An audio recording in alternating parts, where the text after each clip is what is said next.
Tout d'un coup, une rafale d'éclairs vint frapper le dirigeable et la tempête se calma brusquement. Une forme noire flottait devant eux, un long drap de ténèbres ondulant dans l'absence de vent. Ah, j'espère qu'il va tuer quelqu'un. Coucou. Bienvenue sur cette vidéo, donc la suite et fin de ma petite lecture-réaction sur le tome 2 de Autre Monde, la saga de fantasy de Maxime Chatham. Attention, cette vidéo est pleine de spoils et de commentaires plus ou moins débiles, donc vous êtes prévenus. Et sans plus tarder, place à la lecture.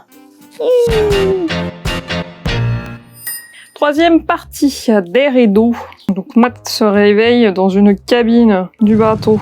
Mais ils l'ont juste enfermé dans une cabine, il va pas avoir de mal à sortir là, non? Matt s'habille, il va inspecter les fenêtres. Impossible à ouvrir. Genre, tu peux pas tout arracher. Dehors, la berge la plus proche était à plus de 100 mètres. Avec le courant et la faune, il était plus que probable qu'il ne puisse jamais la rejoindre. Ouais, genre, fais un effort, Matt. C'était pas une raison pour se laisser gagner par la facilité de la violence. Il ne pouvait la brandir comme réponse à chacun de ses problèmes, de ses frustrations. Certes, mais là, t'es en train de te faire enlever par des mecs qui, à mon avis, te veulent rien de bon. Tu vas pas juste attendre sous prétexte de pas être violent. Je vais t'autoriser à monter sur le pont principal pour que tu prennes l'air. Je ne veux pas d'un garçon ramolli et anémié devant notre reine. Ça va, il y a 9 jours de voyage.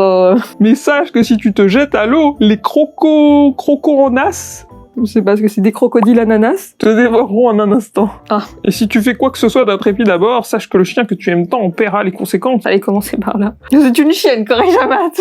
Je vous interdis de misgenrer ma chienne. Quitter le bateau serait très difficile. À bien y réfléchir, il ne voyait absolument pas comment faire. Oh, come on. Mais je pense que tout simplement, il devrait juste dire qu'il a pas envie de s'échapper tout de suite, c'est tout. Matt devait se rendre à l'évidence. Il ne pourrait jamais sur le bateau. Il fallait attendre une escale ou leur destination finale. Excuse de merde. Bon, alors j'adore parce qu'on a encore un chapitre du point de vue de Tobias. Moi, j'aimerais bien avoir un chapitre du point de vue de Ambre, s'il vous plaît. Je m'inquiète pour Ambre, j'aimerais savoir comment elle va. Bref, mais non, on va rester sur Tobias. C'est tellement plus intéressant, il se passe tellement de choses dans la tête de Tobias. Et là, elle vient frapper à la porte de sa chambre, là, dans le dirigeable Méduse. Elle lui dit: Je voudrais te demander un service. Serais-tu d'accord pour qu'on dorme ensemble? Je n'ai pas confiance et je crois que ce serait plus prudent. Ambre prisait tant de son intimité que cette requête éveilla la méfiance de Tobias. Elle devait se sentir particulièrement menacée pour en arriver là. No shit, je pense qu'elle doit être particulièrement traumatisée, surtout.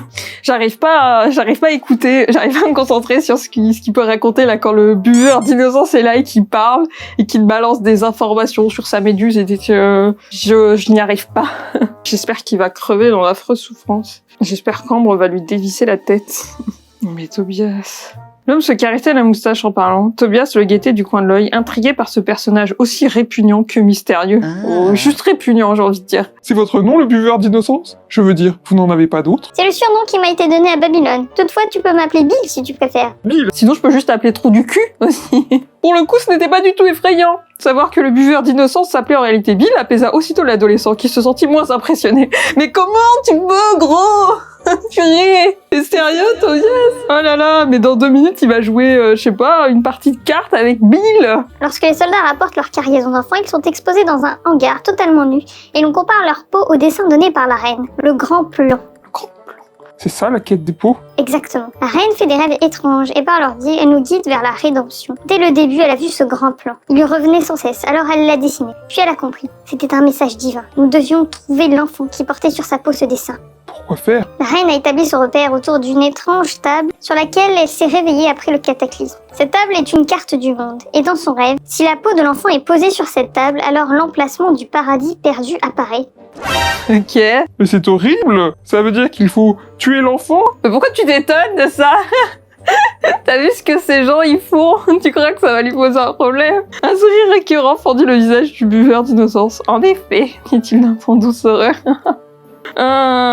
Alors, Tobias eut une révélation. Si Matt avait autant d'importance pour Malronce, c'était parce qu'il était cet enfant. Les cyniques allaient l'écorcher vif. Le grand plan que vous avez mentionné, c'est quoi au juste? Il s'agit d'un dessin particulier formé par les grains de beauté d'un enfant. Oh. J'assiste aux mises à nu des pans, c'est mon hobby. Ah, le buveur d'innocence se fendit d'un rictus qui mit Tobias mal à l'aise. Disons que j'aime beaucoup la compagnie des enfants. Dès qu'il est confirmé qu'ils ne sont pas la carte, les pans sont vendus aux enchères pour servir d'esclaves. J'en fais collection, voilà tout.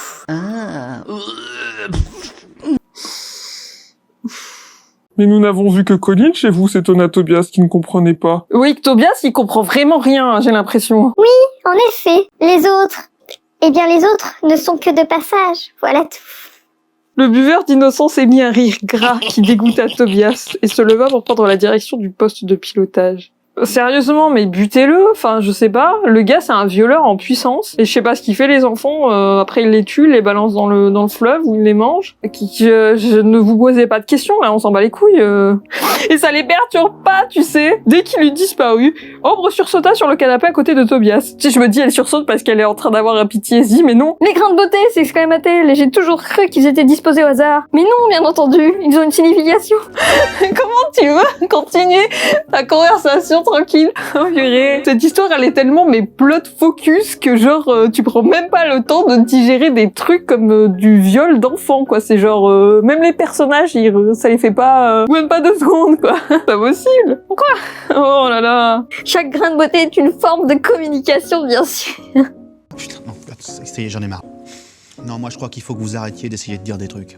Bien sûr. Mais what the fuck? Ça veut dire qu'on est avec une sorte de message? Peut-être un don, un nom. Ouais. Un nom donné par la nature. Peut-être un emplacement où se rendre pour être en harmonie, ou bien le morceau d'une phrase qu'il faudrait assembler avec tous les autres êtres humains pour faire un livre de peau et de grains de beauté racontant la vie. Je ne sais pas, mais c'est extraordinaire. Mais qu'est-ce que t'as fumé? Je veux dire, d'où tu sors ça? Meuf. J'ai quand même du mal à croire que l'un d'entre nous est né avec une carte sur le corps. Et pourquoi pas? Est-ce que c'est toujours Ambre, la personne, qu'est-ce qu'il nous avait dit? Avec un esprit cartésien, c'est ça? La nature est trop parfaite pour produire des éléments inutiles. J'ai mal à mon âme. Et les grains de beauté sont une forme de communication.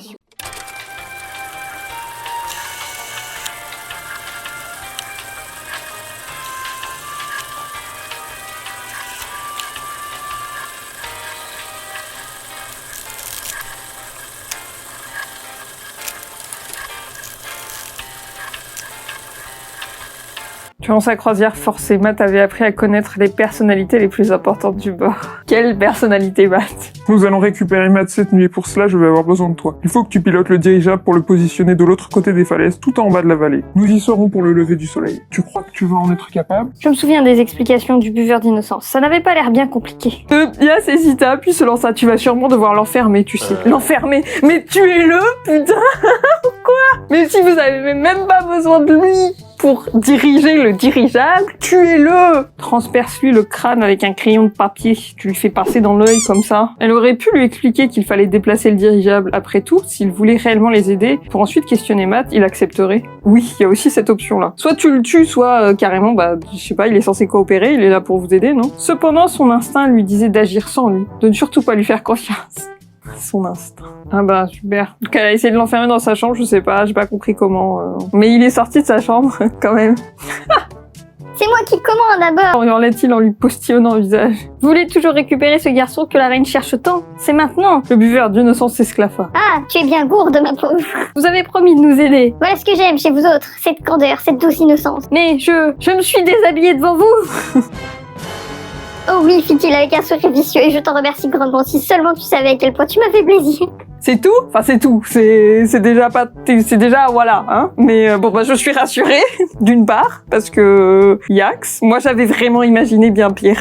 Ok, d'accord. Ouf, on peut souffler. Enfin, on peut souffler. C'est déjà dégueulasse, mais je l'aurais quand même buté, à la place d'Ambre, je veux dire. Parce que le gars a quand même admis qu'il avait des penchants, qui, à mon avis, ne se bornent pas au voyeurisme. Mais bon. C'est le moment de faire de la télékinésie, Ambre. Tobias à la rescousse de Matt, hein, pas de Ambre. Matt a récupéré sa chienne et son épée. Il est prêt à découper à nouveau des mecs. Cette sensation lui avait manqué. Pas celle de découper des mecs, celle de tenir sa grosse épée. Avec sa lame, il se sentait plus fort. Une soixantaine de guerriers cyniques se tenaient sur le quai. Ça s'annonce mal. Mais aucune des sorties et des entrées de cette ville ne sont gardées. Ou c'est quoi? C'est la sortie de secours? C'est la backdoor? Comment ça se passe? Du coup, ils sont sortis des grottes, par la porte de derrière, je ne sais pas. Bon, ils ont réussi à monter à bord du dirigeable. Ah merde! Quelqu'un se mit à applaudir dans le hangar, et Matt se redressa surpris. Le conseiller spirituel se tenait en face de lui! Oh, mince alors. Un autre type à fine moustache blanche se tenait à ses côtés. Et alors lui, avec sa moustache. Bill, mettez le cap au sud. Notre reine nous attend. Chais. Du coup, il retrouve Ambre dans la cellule. Est-ce que Bill lui a mis le petit anneau? J'ai pas l'impression. Je suis désolée, j'ai complètement échoué. On avait remarqué. Si seulement tu l'avais égorgé pendant son sommeil. Il a essayé de me poser un anneau ombilical. J'ai bien cru que c'était fini pour moi. Et puis, dans un dernier sursaut, je suis parvenue à me concentrer pour utiliser mon altération et projeter l'anneau de l'autre côté du hangar. Ça l'a calmé aussitôt. Il était fou de rage et je voyais bien qu'il me craignait en même temps. Il a peur de l'altération. Il a finalement renoncé et m'a attaché ici. J'ai envie de dire raison de plus pour t'acharner à lui mettre. Je veux dire, si tu découvres que la meuf, elle fait de la télékinésie... Ils sont bizarres, ces cyniques. Je comprends pas trop sur quel mode ils opèrent. Quel logiciel. Il y a un pan avec un duvet noir sur le visage. Genre sur tout le visage. Comment ça se passe? Nous avons un blessé, s'écria Matt. Elle a besoin de soins tout de suite. Qui est blessé? Mia, une fille parmi nous. Si vous voulez qu'elle survive au voyage, il faut la soigner. Fais-moi voir son visage. Comment t'as le vivre d'innocence? Si elle est mignonne, je la soigne. Sinon, ça ne m'intéresse pas. Je ne suis pas sûre que ce soit une bonne idée de la laisser seule avec lui, fait remarquer. Oui, franchement, moi, j'aurais préféré me vider de mon sang. Hein. C'est ça ou la mort? Réplique à Matt. Eh ben, la mort, Matt. Attends. Ils ont réussi à détacher Plume du mur. Plume, n'est-ce pas? Enfin, Ambre, avec sa télékinésie, a réussi à, détacher Plume. Donc Plume qui envoie le garde par terre d'un mouvement des pattes arrière. Moitié chien, moitié poney. Quoi? Il est remonté la coursive en direction du salon lorsque des mains surgirent du plafond pour arracher Ambre au sol en la tenant par les cheveux et les épaules. La jeune fille cria et disparut sur le toit de la nacelle. L'ennemi venait de se constituer un otage. Attends... Il a réussi à soulever la gamine de 16 ans par les cheveux dans le plafond. Le conseiller spirituel arracha Ambre au bras de son garde. Il lui posa la pointe d'un couteau sur la gorge. « Vous n'arrêterez jamais » s'énerva-t-il en toisant Matt. « Vous avez oublié notre surnom » lui demanda Matt. « Les Pans, fils de Peter Pan, les enfants qui ne veulent pas grandir et qui sont épris de liberté. Oui. Moi j'aurais juste dit non, connard. Je suis pas aussi inspiré que lui, j'imagine. Ça vous surprend que nous refusions d'être enchaînés en fermier? Eh bien oui, figure-toi. Oula, il a l'intention de jeter le poignard dans la tête du mec, sauf qu'il n'avait pas l'agilité pour toucher sa cible. Ouais. Il chercha le regard d'Ambre. Ah, ouais, d'accord. Si elle utilise sa télékinésie. Ambre, dit-il, fais avec moi ce que tu fais avec Todias. L'adolescent, donc Matt, lui décocha un coup de pied avec une telle fureur que les côtes du cynique se brisèrent et il décolla du sol. Ah, il est tombé sur un des filaments de la méduse, le conseiller. Il criait et couinait, et une petite fumée blanche s'échappait de ses mains. Puis les filaments commencèrent à l'absorber. Il était entraîné vers le corps de la méduse. Une bonne fin. Il n'y avait rien à faire pour sauver le conseiller d'une mort abominable. Et pourquoi pourquoi voudrais-tu le sauver, hein? Matt se demande alors s'il en avait vraiment envie. Eh oui. Bon, maintenant, faut aller jeter Bill dans la méduse. Et n'achevez pas ses souffrances. C'est pas la peine. Le buveur d'innocence et les 4 gardes. Et il y avait des gardes. Ah oui, ça devait être ceux qui étaient là avec Eric, étaient ligotés à l'arrière. Est-ce que quelqu'un s'oppose à ce que nous nous débarrassions d'eux? Sonda Matt. Je ne m'oppose pas, j'encourage vivement. Meurtre et mutilation. Nous allons les jeter dans le fleuve. À eux de se débrouiller ensuite. Pourquoi pas les tuer, Fimia? Oui. Ne les jette pas dans le fleuve, jette-les à côté du fleuve. De très haut. Oh, c'est du sang a déjà été versé, s'oppose à Matt. Là, Matt, c'est un pédophile, le mec, quand même. Tu vas pas le laisser courir. Oui, hein, Pérez, Jordan et Stu sont morts à cause des cyniques. Paix à tous ces Jean-Jacques. Je ne tuerai personne de sang-froid, s'indigna Matt. Je pense que c'est le moment que Ambre devrait lui dire ce qui s'est passé avec Bill. Oh, il est trop gentil, hein. Il leur coupa les liens afin qu'ils puissent nager, et les poussa sans ménagement. Vint le tour du buveur d'innocence. Ambre s'approcha et demanda le couteau à Matt, qui le lui donna. Putain, j'espère qu'elle va le poignarder. Pourtant, au moment de le faire tomber, Ambre ne lui libéra pas les mains. Les yeux du cynique s'agrandirent quand il comprit. Il cria sous sourbaillon et Ambre posa un pied dans son dos, prête à le pousser. Pour toutes les perversions commises, je laisse le fleuve décider si vous devez vivre ou périr, dit-elle sans émotion. Moi, je lui aurais tranché la gorge. Son pied projeta le buveur d'innocence dans le vide. J'espère que tous ses organes ont éclaté. Tous les pans à bord observaient Ambre avec crainte et parfois admiration. Bah oui, surtout. Hein. J'adore comment on enchaîne. Le soir, durant le dîner dans le grand salon, Matt exposa à l'assemblée toute leur histoire pendant que Ambre pilotait le dirigeable. J'espère qu'à un moment donné, il va quand même venir lui voir et lui demander ouais, c'était quoi ça? Ce serait bien, non? Qu'ils aient une conversation. Des gens qui lui demandent, qui leur parlent du repérondant. As-tu essayé de communiquer avec lui? Peut-être que n'est-il pas si méchant. Peut-être qu'une alliance est possible. Ça avait l'air d'être quand même un assez méchant drap. Et donc cette histoire de quête des pots de grains de beauté qui mène à l'emplacement de la source de toute vie. La source de toute vie, reprit Nournia, incrédule. Oui, enfin c'est ce que nous en avons déduit. Parce que ça semble assez évident. Et cette peau très particulière, c'est celle de Matt. Oui, J'ai une peau incroyable. On a pas mal changé. J'adore. L'histoire est obligée de te le dire, quoi. Toi, surtout. Non, toi aussi, tu t'es affirmé. Oh là là. Après 4 journées, Ambre se demanda s'ils enverraient un jour le bout, donc de la forêt aveugle, donc qui survole dans leur ballon, là. Elle ne pouvait se douter qu'ils n'avançaient que de moitié. Chaque nuit, Colin opérait de larges cercles, ne s'occupant plus du tout d'aller vers le nord. Il cherchait quelque chose, qu'il trouva lors de leur 7e nuit à bord. Pourquoi vous faites encore confiance à Colin? Le mec, il les a trahis 2 fois parce qu'il a retourné sa veste quand le buveur d'innocence a repris les commandes, a repris le dessus. Ah, il a foncé sur l'orage, c'est ça. Et les flashs qui rentraient dans sa cabine par le hublot lui soulevèrent le cœur avant qu'il ne comprenne qu'il ne s'agissait pas des mangeombres mais juste d'un orage. Donc Colin, cette petite raclure de bidet, va rejoindre l'Européron, c'est ça? Tobias remarqua que Colin tenait une partie des leviers dans les mains arrachées. Il a arraché les leviers. Je n'ai pas le choix, dit-il sur le ton de la jérémiade. Tôt ou tard, vous finirez par me réserver le même sort qu'à mon maître. Il n'y aura pas plus de place chez vous que chez les cyniques pour un garçon comme moi. Ouah, ouah, ouah. Oh non, fit Tobias, réalisant qu'il venait de se passer quelque chose de grave. Oh non. Le monde est bien fait, pas vrai? Non. J'ai forcément ma place quelque part. Non. Pris d'une bouffée de folie. Ouais, bah c'est facile ça, l'excuse. Donc pour justifier les actes insensés d'un personnage, on va juste dire que bah il est fou.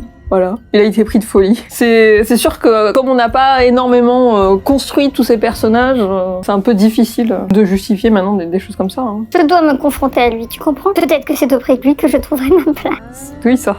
Il va se faire gober par le drap. L'Européron d'eau. Colin fracassa la baie vitrée avec des morceaux de levier et la pluie s'engouffra à l'intérieur. Européron d'eau, hurlait-il dans les vents. Européron d'eau. J'espère qu'il va le tuer. Tout d'un coup, une rafale d'éclairs vint frapper le dirigeable et la tempête se calma brusquement. Une forme noire flottait devant eux, un long drap de ténèbres ondulant dans l'absence de vent. Ah, j'espère qu'il va tuer quelqu'un. Colin, Tobias, n'importe qui. Un visage surgit en relief, une mâchoire agressive et un front interminable au-dessus d'orbites creuses. C'est généralement là que se trouve le front. L'Européron dans les gaietés. Approche. Une voix gutturale et sifflante. Colin, effrayé, monta timidement sur la console. Je veux vous proposer mon aide, balbutia-t-il. Le puits de ténèbres qui servait Dieu au Européron s'élargit et sa bouche s'ouvrit en grand. Il est content, c'est son expression contente. Le drap se plaqua contre Colin et il eut à peine le temps de hurler qu'il fut aspiré à l'intérieur. Bye bye. Donc il va se retrouver dans le... C'est quoi la dimension purgatorienne. Soudain la porte céda et Matt apparut avec John et Ambre. Avant que l'intéressé ne puisse réagir, la forme obscure se précipita à l'intérieur pour tenter de l'avaler. Tobias sortit de son recoin et sauta vers eux, repoussant in extremis Matt et les autres dans le couloir. L'Européron se coula dans son dos et des mains jaillirent du drap noir pour soulever Tobias et l'enfourner dans la gigantesque mâchoire qui remplissait presque toute la surface du rectangle de tissu. Il y a une mâchoire. Ah, attends. Oui, il a dit qu'il avait une mâchoire agressive, c'est ça. Qui remplit toute la surface. Bah attends, là il a une sacrée tête quand même. La tête fait la taille du... Je n'arrive pas à visualiser. Tobias tendit la main vers Matt. Aidez-moi, hurla-t-il, aidez-moi. Mais tout alla trop vite. La seconde suivante, le drap se refermait sur lui et le Européron l'engloutit dans le néant de son maître. Ah, zut alors. Apercevant Matt, la créature frissonna. Des éclairs fendirent le ciel et touchèrent la méduse qui se contracta soudain. Une réaction électrique se propagea dans toute sa masse gélatineuse. Et brusquement, elle grimpa vers les cieux, projetant l'Européron à l'extérieur.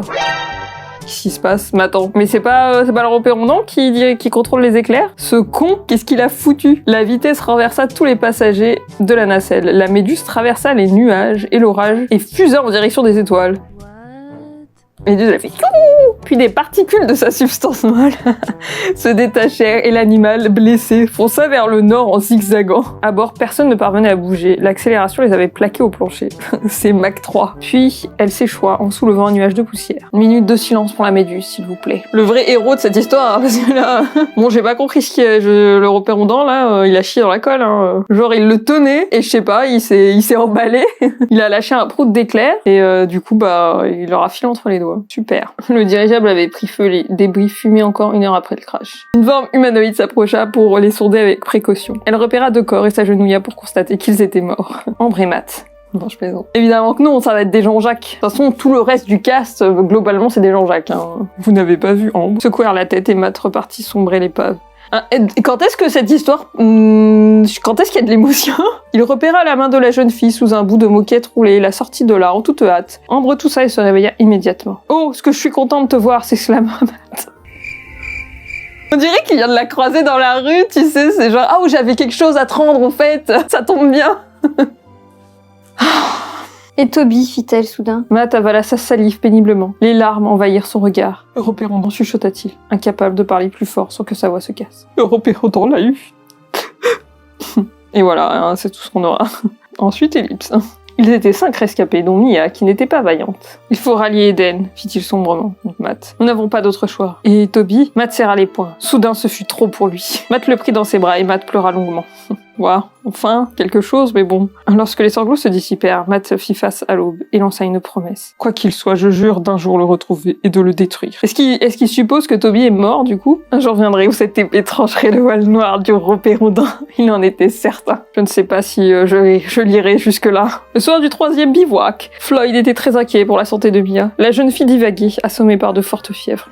On s'en fout de Mia. S'en bat les couilles. Tobias s'est trompé. Comment ça? Ambre ramena ses jambes contre elle et entoura ses genoux avec ses bras dans une position réconfortante. Ah, c'est elle qui va... Elle va me dire que c'est elle, en fait, qui a la peau, là. Le buveur d'innocence travaille à la quête des peaux, dit-elle. Il est présent chaque jour ou presque pour participer aux vérifications. Force de voir le grand plan, le dessin des grains de beauté recherchés, il le connaît par cœur. Eh bien. Le buveur d'innocence n'a pas accepté de nous aider à te retrouver par hasard. Il a vu que j'étais cette carte. Il a reconnu tout de suite le grand plan sur moi. Toi, répéta Matt, incrédule. Oui. Oh là, attention, il va retenter un move. Matt fit alors quelque chose dont il ne se serait jamais cru capable. Il déposa un baiser sur le front de la jeune fille. Tu n'es pas seule, je suis avec toi.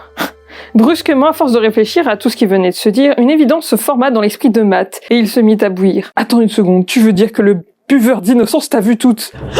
Avant lui? Ambre serra la main de Matt. Il m'a forcé à me déshabiller, mais lorsqu'il a reconnu le grand plan, il n'a pas posé la main sur moi. Il a aussitôt accepté de nous aider. Ah bah c'était moins une, hein. Quelle ordure ce type! Si j'avais su, jamais je ne l'aurais laissé filer. Ouais, c'est tout ce que ça lui fait quand même. Ouais. Un petit commentaire, quelque chose? Un commentaire... Si vous le sentez, hein. Ça manque de... Enfin, vraiment, ça manque d'introspection. On a presque l'impression que le récit est écrit au point de vue externe, même si c'est pas le cas, parce que de temps en temps, on a quand même 2-3 pensées qui se promènent. Mais je trouve qu'il y en a pas assez, et qu'il y en a pas... genre pour marquer les moments vraiment importants ou poignants, tu vois, c'est... T'as juste 2-3 phrases de dialogue qui sont quand même un petit peu faibles. Je veux dire, les réactions des personnages et ce qu'ils disent, c'est assez faible, et il y a aussi aucune introspection, donc ça suscite assez peu d'émotions. Oh, je suis désolée, tout ça à cause de moi, ouais. Ah, ils arrivent à Eden. Épilogue. Ah, est-ce qu'on va voir la reine dans une salle de trône avec un général Twain? Qu'apportes-tu, Ralph? J'adore les noms qu'ils ont, c'est trop drôle. Ralph fut un peu surpris, la voix n'était pas aussi terrifiante que le physique le laissait supposer. Ah. Qu'apportes-tu, Ralph? La reine est assise dans l'obscurité. Il pouvait apercevoir le bas de sa robe. Monseigneur souhaiterait inviter sa majesté pour un dîner. Rentre donc chez toi, Ralph. Et dis donc à ton seigneur que Malrose n'est pas de ces femmes. Elle ne prend pas le dîner. C'est le dîner qui la prend. Je sais pas ce que je raconte. La reine vierge, elle est... L'a-t-il oublié? Quoi, la Vienne? La Vienne. La reine vierge, elle est... L'a-t-il oublié? La reine vierge, elle est... Pourquoi est-ce qu'il se met à parler en Yoda? Bah, ça va, il lui a proposé un dîner, hein. La furie s'abattit sur le hall d'un coup. Les voiles de la reine claquèrent tandis qu'elle bondissait. « Faites sonner le rassemblement !» ordonna-t-elle d'une voix impérieuse. « Que les officiers d'enrôlement battent les campagnes et les villes pour lever leurs unités. Que nos armées se constituent. Si nos hommes ne sont pas capables de tenir un enfant, alors ils vont verser leur sang pour le conquérir. » Quoi? Conquérir quoi? L'enfant? Nous partons Je viens de gâcher son discours, oh là là. Nous partons en guerre. Je veux que le prochain hiver tombe sur un continent sans enfants. Traversa la salle grise à vive allure, leva un poing rageur et hurla « À la guerre !» Arthur, c'est la guerre! Ok. Et ceci conclut ce tome. Tome 3. Achetez pour 8,99€, je sais pas. Je sais pas. Je vais réfléchir un peu. Bon, alors après avoir médité un petit peu tout ça, digéré, organisé mes idées, je reviens avec mon petit bilan. Je crois que j'ai mis le doigt sur le problème de l'histoire. En tout cas, ce qui est, selon moi, le problème de l'histoire, c'est qu'elle laisse pas le temps aux personnages, et du coup au lecteur, d'éprouver ce qui se passe. La scène de fin là, avec le crash, ça illustre assez bien en fait. On a Matt qui se réveille, il vient de voir son meilleur ami se faire aspirer dans vol de drap, il apprend que tous les autres sont morts, il constate qu'il y a des cadavres partout, potentiellement Ambre est morte, et tout ce qu'on a c'est, je vous relis le passage, les autres, comment vont-ils? J'ai bien peur que tu sois le seul survivant. Non, c'est impossible, ils ne peuvent pas...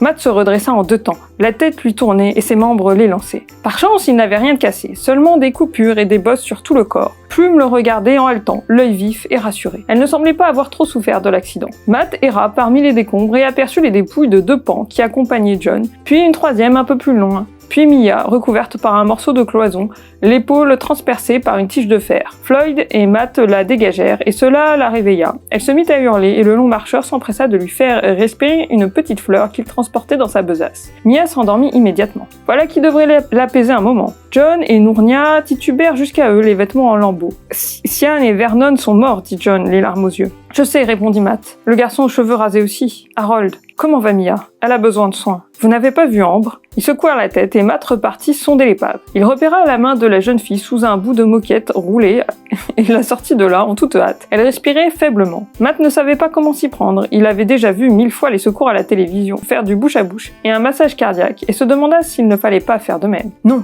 le cœur battait encore, sa poitrine se soulevait. Peut-être n'avait-elle pas assez d'air? Il se décida enfin à agir. Mieux valait faire quelque chose que de la regarder mourir sous ses yeux. Il colla ses lèvres sur celles de la jeune fille et insuffla de l'air. Ambre toussa et se réveilla immédiatement. « Oh, ce que je suis contente de te voir !» s'exclama Matt. L'adolescente regarda autour d'elle sans comprendre ce paysage d'apocalypse. « Pourquoi je suis dans tes bras ?» questionna-t-elle doucement. « Tu as mal quelque part, partout, je crois. » Elle parvint néanmoins à bouger chaque membre, se rassurant sur son état général. « Et Toby ?» fit-elle soudain. Matt avala sa salive péniblement. Les larmes envahirent son regard. « Le repérondant » chuchota-t-il, incapable de parler plus fort sans que sa voix se casse. Le repérondant l'a eu. Et puis voilà, on a fin de la scène et ensuite on les retrouve quelques minutes plus tard qui discutent et c'est à peu près tout quoi. Et je trouve, il n'y a pas grand chose, il y a presque rien dans le passage qui donne la moindre indication sur l'état émotionnel ou psychologique de Matt à ce moment précis quoi. On a juste une succession d'actions et les actions en question et la façon dont elles sont décrites, ça donne pas vraiment d'idée sur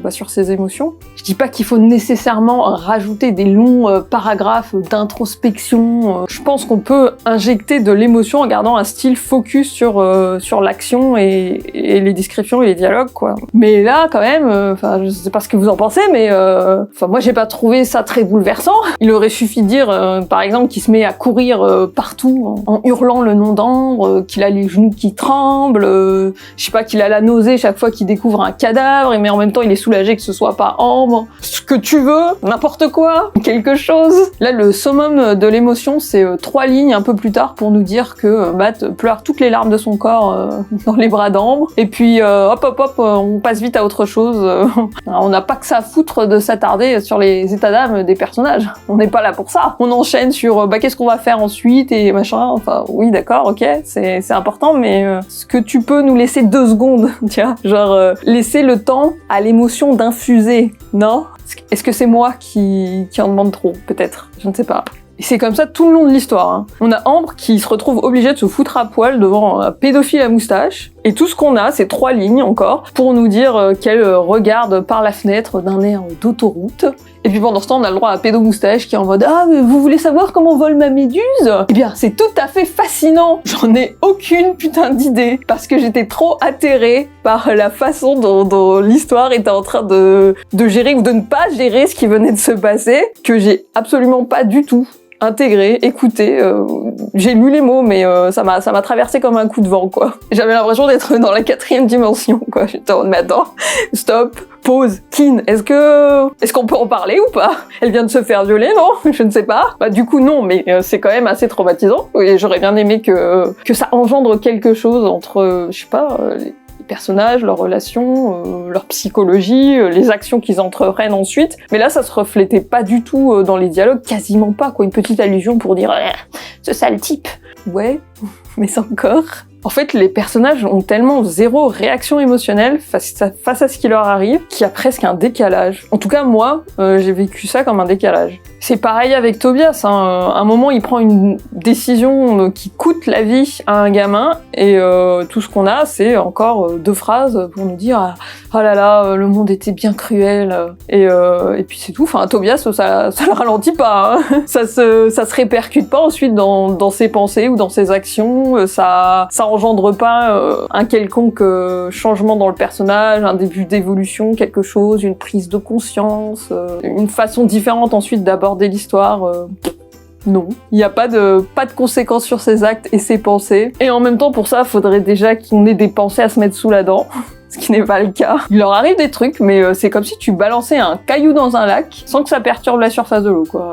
Elle disparaît sans faire plouf. Autre point que je trouve vraiment dommage, c'est le manque de charisme des méchants. Et par méchants, j'entends Pédo Moustache et Eric le Fanatique, ceux-là en particulier, qui sont assez présents dans l'histoire, puisque les héros se sont un peu forcés, chacun de leur côté, de cohabiter avec ces mecs. Et franchement, ils ont à peine plus de présence que la troupe d'enfants Jean-Jacques que recrute Tobias, quoi. Enfin, ils font rien d'autre que servir de taxi et délivrer de l'exposition sur l'univers et le plot.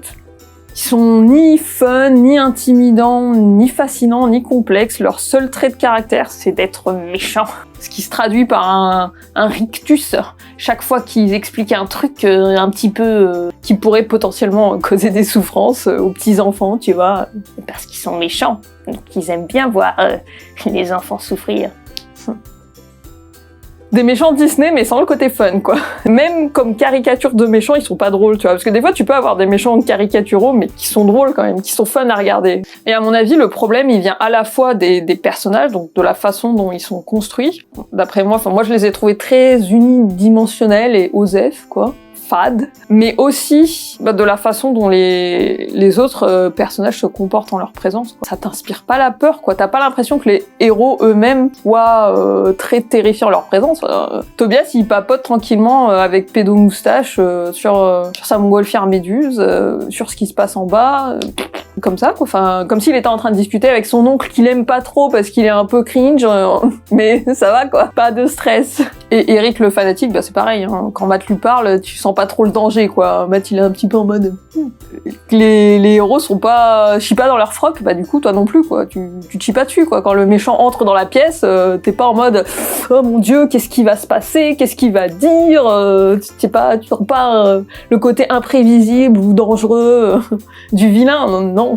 Il y a que le Ropéondant, pour l'instant, qui se démarque comme méchant, qui est un petit peu intimidant. Encore que, il a perdu quelques points de charisme là sur la fin, a envoyé la méduse dans la stratosphère comme un con, sans le faire exprès. C'est dommage parce qu'à côté de ça, l'univers et l'intrigue sont plutôt intrigants. Mais pour moi, c'est pas assez. J'attends plus d'une histoire, en fait. Je veux la vivre, moi, l'histoire. Je veux la ressentir. Je veux que ce soit les montagnes russes de l'émotion, tu vois. Je veux passer, là, par toutes les émotions de l'arc-en-ciel.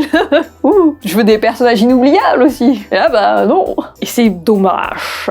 Parce que j'avais envie de l'aimer, moi, cette histoire. J'espérais, je pensais, je me suis dit, bien, c'est une histoire pour moi, quoi. Sur le papier, c'est tout à fait le genre d'histoire que je kiffe. C'est donc la mort dans l'âme que je vous annonce que je ne lirai pas la suite de Autre Monde. En tout cas, pas tout de suite. Éventuellement, s'il y en a que ça intéresse, peut-être que je lirai, peut-être que je reprendrai à un moment donné. Peut-être que je lirai juste le dernier tome, je sais pas, ça pourrait être drôle.